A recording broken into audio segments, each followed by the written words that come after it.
It's time for Access the Experts from the University of Nebraska at Omaha with your host, Brandon Axamit. Hello and welcome to another edition of Access the Experts on News Channel Nebraska, where every Tuesday and Thursday, University of Nebraska at Omaha faculty members answer today's questions facing our state. Now today we have the pleasure of hearing from Adrian Dowell, who is a Vice Chancellor and UNO's Athletic Director. So Adrian, today's question is, what is NIL and how will it impact the future of Division I athletics?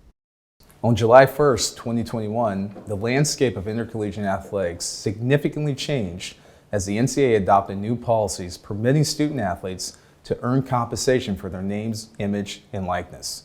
This certainly ushers in an exciting new era for student athletes nationwide, including our very own at UNO, as Maverick student athletes can profit from their likeness.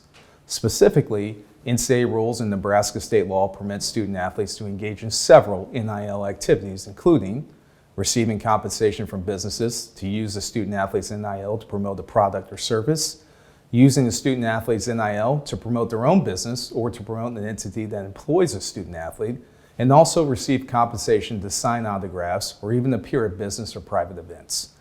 Student athletes can also utilize an agent to assist in coordinating NIL activities. Unfortunately, there's not been sufficient guidance provided by the NCAA for this significant impact. In fact, NCAA guidelines can essentially be summarized into two key principles.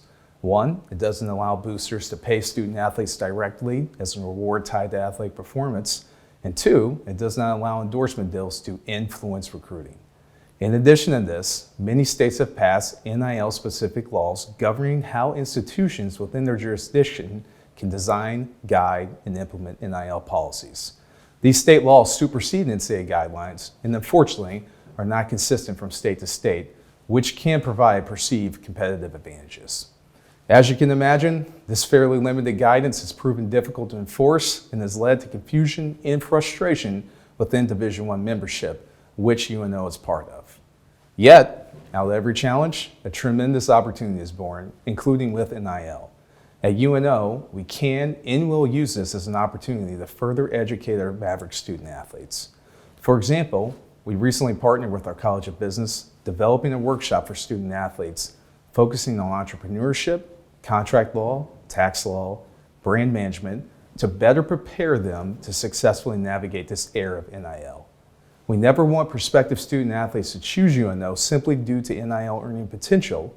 Instead, as an institution, we aim to use NIL as a vehicle to comprehensively equip our Mavericks with the tools to manage their likeness opportunities and, more importantly, prepare them for life after sports as they enter the workforce. This is obviously an evolving topic with significant impacts on the industry. As with all things UNO, we aim to be progressive, nimble, and dedicated to our mission of using our athletics program as a means to educate our student athletes and, more importantly, positively represent this institution. For more information on the names, image, and likeness in Omaha athletics, feel free to visit omavs.com/NIL. Thank you, and go Mavericks. Thank you, Adrian, for sharing your expertise on the topic. Now for our viewers at home, we want you to interact with UNO's experts. So if you have a question that you want answered, submit it at newschannelnebraska.com. Access the Experts, presented by the University of Nebraska at Omaha. If you have questions, submit them on our website and join us on Tuesdays and Thursdays at 6:46 a.m. while we answer your questions.